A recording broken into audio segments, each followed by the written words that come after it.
I wasted my first year trying to build everything and ended up looking like a thick piece of brick. No one noticed my progress, not my friends, not the girls, hell, not even my mirror. Then, only after have I transformed myself from that piece of brick into the best shape of my life so far, I realized there are only 9 muscle groups that actually makes your physique more aesthetic. And in today's video, I'm going to be talking about what those 9 muscle groups even is, how do you train them effectively, and a bonus workout routine at the end so that you could take action right away. When I first started my fitness journey, I was like every teenager ever. I tried out every single machine in the gym, not knowing what each machine even does in the first place. With that, I got a random homemade routine of 1 set of trying everything out whenever I feel like it. And with that, yeah, I made a bit of gains there and then. I still moved my body, but I'd never got into the aesthetic shape that I've always wanted.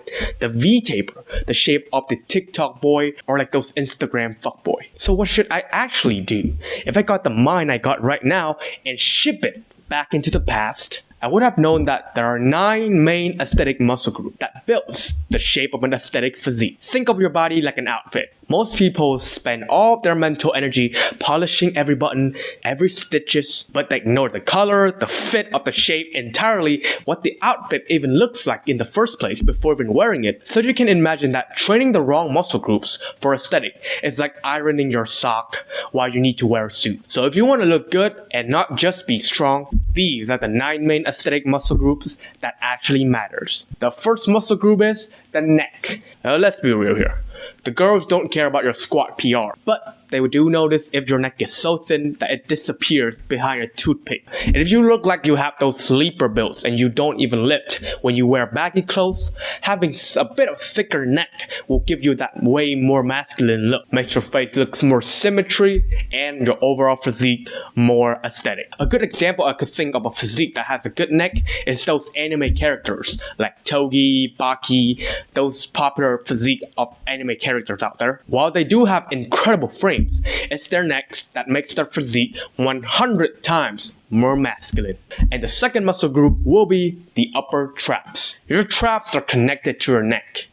It's like the armor for your neck. It gives you that full, complete look, which would look even better when you have your clothes on. And when they pop under a t-shirt, you just look way more powerful, even when you're not lifting 500 pounds.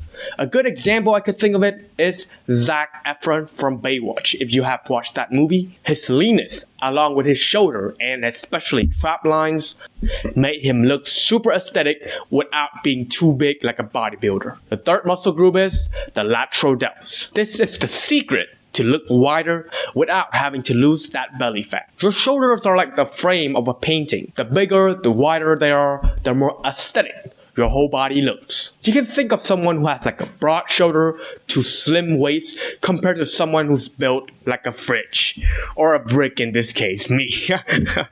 The guy with a broader shoulder to waist ratio looks primarily more attractive. Even to us, we would prefer that, right? So training your lateral delts is also a very important factor when it comes to building an aesthetic physique. The fourth muscle that builds aesthetic is upper chest. Imagine this, you're hitting your chest but only at the middle and the bottom. Your chest will start to look saggy, right? But with a developed upper chest, maybe even overdeveloped, you get that Greek statue physique with that lifted chest that shows, especially when you're shirtless.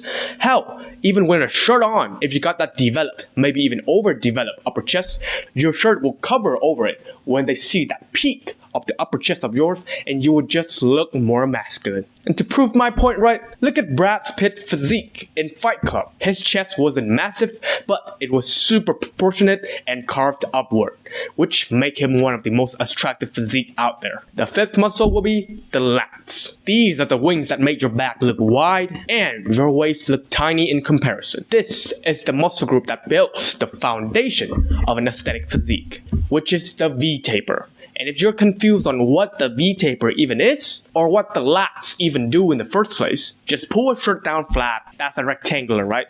Now just fold your waist down into it's the thinnest possible. Now that's a V-taper.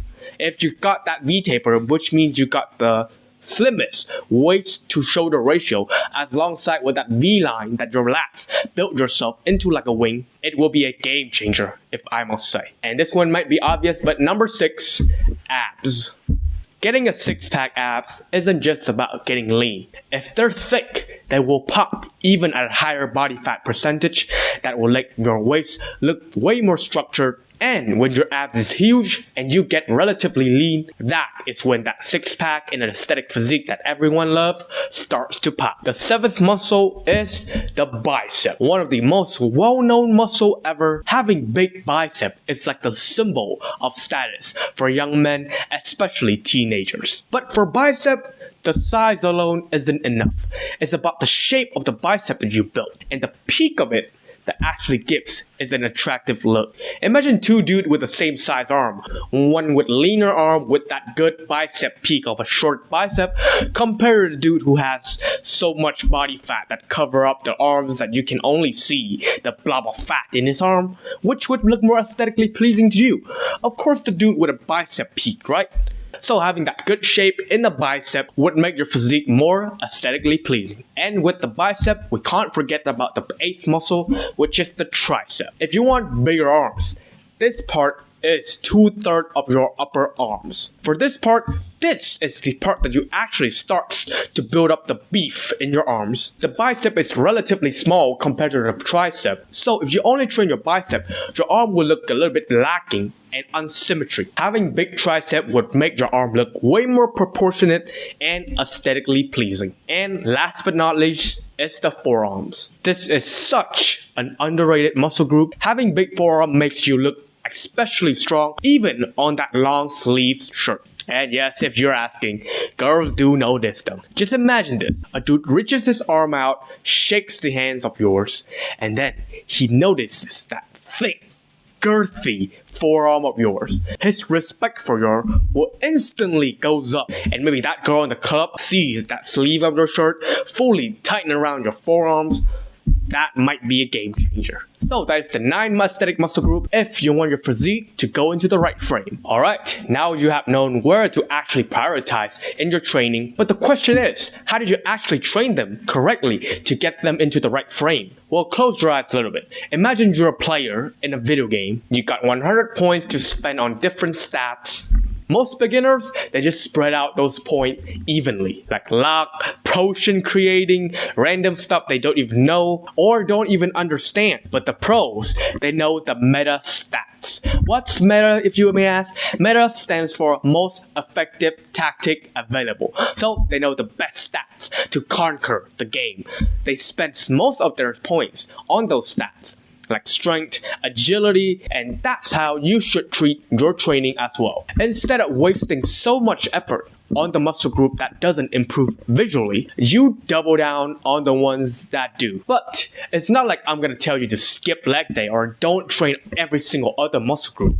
It's about allocating effort like a smart player. So here are some exercise and how to prioritize these 9 main aesthetic muscle group if you want to maximize the growth for an aesthetic physique. For the neck, the overlooked muscle that adds dominance and masculinity instantly. Train them with neck curls or neck extension. Train them at least twice a week to maximize hypertrophy with relatively high reps to avoid injury. Make sure to keep them controlled. This will make your neck mass pops super quickly. Next up, for the upper traps, you do not need to aim for that bulky upper traps in bodybuilders. What you need is the clean upward tapers that adds the shape to your physique. Hit these with controlled shrugs or some upright rows. I personally use dumbbell shrugs a lot, and remember to control the reps and not just spam high weights. Thirdly, the lateral delts, the cheat code to having that wider shoulder to waist ratio. Do lateral raises, cable lateral raises, dumbbell lateral raises, any kind of lateral raises really. Do them 2 to 3 times a week with moderate to low weight with full control. This is how you widen your frame without having to bench like crazy. Number 4, upper chest. This would make your upper body pops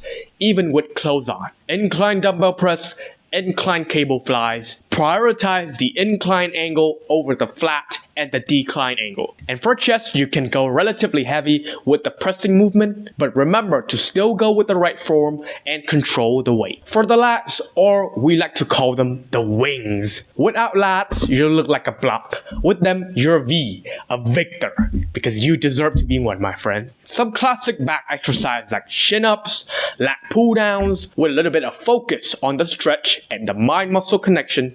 Give them a full range of motion, or at least try to give them a full range of motion. And even if you can't pull it down all the way, still control on your way back to maximize hypertrophy. And of course, the classic abs. Most people know this is important, but skips it anyway. Why though? It's not scary like you have to do 200 crunches like in the animes or something like that. Train ab like every other muscle groups. Do cable crunches, hanging leg raise, slowly add on weights and progressive overload on it. Control the tempo while you're doing those reps. And of course, remember to train to failure. And don't forget about that whole upper arms, which is the bicep and tricep combination. These two muscles are like your business card when it comes to the ladies. Focus on the size for the tricep, do some overhead work or some extension, and building that aesthetic bicep piece with biceps exercises like incline bicep curls, preacher curls, and many more. Do those two muscle groups 2 to 3 times a week to maximize hypertrophy. And last but not least, the forearm. Without a beefy forearm, even a sick upper arms looks mid. Train them with exercises like wrist curls and reverse wrist curl. Plus, training your forearm will help a lot on the exercise that requires grip strength. Alright? So that is how you train every single aesthetic muscle groups to maximize hypertrophy. It is a lot to cover at first. Maybe you just want to take action on right away and have a routine that maximizes the growth for those 9 main aesthetic muscle groups. Well, if so, don't worry because I got you too. Put 3 free workout routines that prioritize those 9 main aesthetic muscle groups down in the description down below. So if you're interested, feel free to check it out. But if you want to make your own routine with this knowledge, remember this. Even if you're prioritizing these muscle groups, do not neglect all of the other muscle groups. You don't skip other muscle groups, you still train legs, train your glutes, train your calves, whatever. But you just give priorities to those 9 aesthetic muscle groups. And that means that you just train them at the start of your session, give them a little bit more volume throughout the week, and track the progress on these like it's your main quest. Because they are, bro. And if you make sure to tick all of those boxes, even if you train all those muscle groups with the same intensity, those 9 aesthetic muscle groups will still have a good edge. So, here's the truth, bro. You don't need to train like a bodybuilder to look like an ancient Greek god. You don't need 6 different machines for your calves and a spreadsheet for your pinky toe. You just need to focus on what actually builds an illusion of an aesthetic physique. Those 9 aesthetic muscle groups we just broke down, those are the blueprint that you could follow if you train them hard, train them smart and consistent. Within about 6 to 12 months, the mirror won't even notice who you are anymore. People will start to notice your shirt will fit differently, and you would feel way more confident doing anything in life. And if you want more motivation, accountability, and a brotherhood, our Aesthetic Mass Academy is the perfect place for you. Where young men aiming to build an aesthetic physique gather to a safe space where we can strive and not be judged. It's in the top link description down below. I'll be waiting for you on the inside. And click here to watch another video of mine that YouTube recommends. YouTube is a smart motherfucker, so I'm sure this video will give you value in some ways.